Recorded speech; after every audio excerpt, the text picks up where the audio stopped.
नमस्कार, मैं बुद्धिनाथ प्रजापति, राष्ट्रीय महासचिव पॉलिटिकल जस्टिस पार्टी। साथियों, एक ज़माना था जब किसी एक जगह से संदेश दूसरे जगह पहुंचाना पड़ता था तो एक व्यक्ति को महीनों और सालों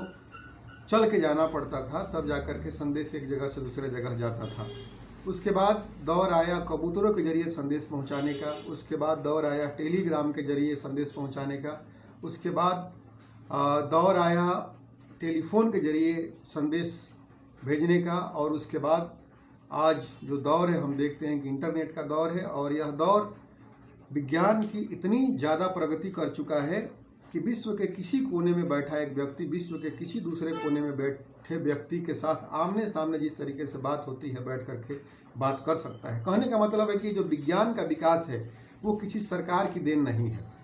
यह विज्ञान का विकास सिर्फ भारत में ही नहीं हुआ है, विश्व के सभी देशों में हुआ है। कोई सरकार थोड़ा इस विकास के काम को अच्छे तरीके से करती है और कोई थोड़ा कम अच्छे तरीके से करती है, लेकिन आज शोषित वंचित जो समाज के जो लोग हैं, भारत के दलित, आदिवासी, पिछड़ा और अल्पसंख्यक समाज के जो लोग हैं, जो हजारों सालों से दबाए गए हैं और उनका शोषण किया गया है। भारत का संविधान जब 1950 में आया तो ऐसा लगा यह शोषित वंचित समाज का भी राजनीतिक विकास होगा और यह समाज भी शासक वर्ग बनेगा और शासक वर्ग बन के अपने समाज के आर्थिक, सामाजिक और राजनीतिक विकास सुनिश्चित करेगा। लेकिन दुर्भाग्य की बात है कि हमारे समाज का राजनीतिक विकास जिस तरीके से आगे बढ़ना चाहिए था वो धीरे धीरे आज कमज़ोर होते जा रहा है और कहीं ना कहीं हम भविष्य में फिर उसी जगह पर पहुंच जाएंगे जहां से हमने अपनी राजनीतिक यात्रा 1950 के बाद इस देश में शुरू की थी। साथियों, कहने का मतलब है कि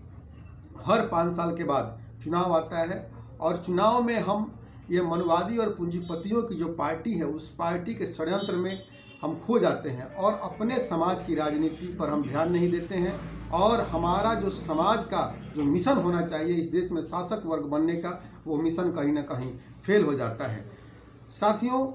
जब तक हमारे समाज यानी बहुजन मूल निवासियों की सत्ता इस देश में नहीं आएगी तब तक हमें हमारी जो भागीदारी है, जो हिस्सेदारी है भारत के धन दौलत, रुपया पैसा, नौकरी चाकरी, शिक्षा, ठेका इत्यादि में वो सुनिश्चित नहीं होगी। हमारा समाज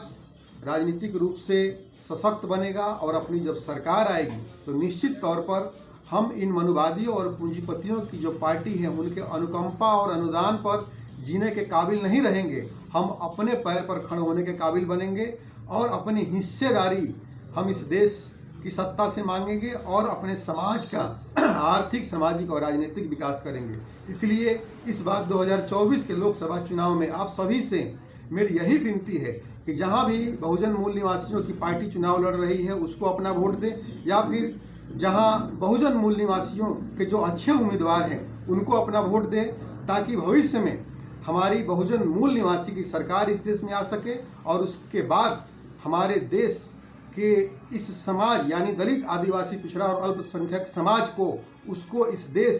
के संपत्ति में, राजनीति में और सामाजिक तौर पर हिस्सेदारी मिले, भागीदारी मिले। धन्यवाद।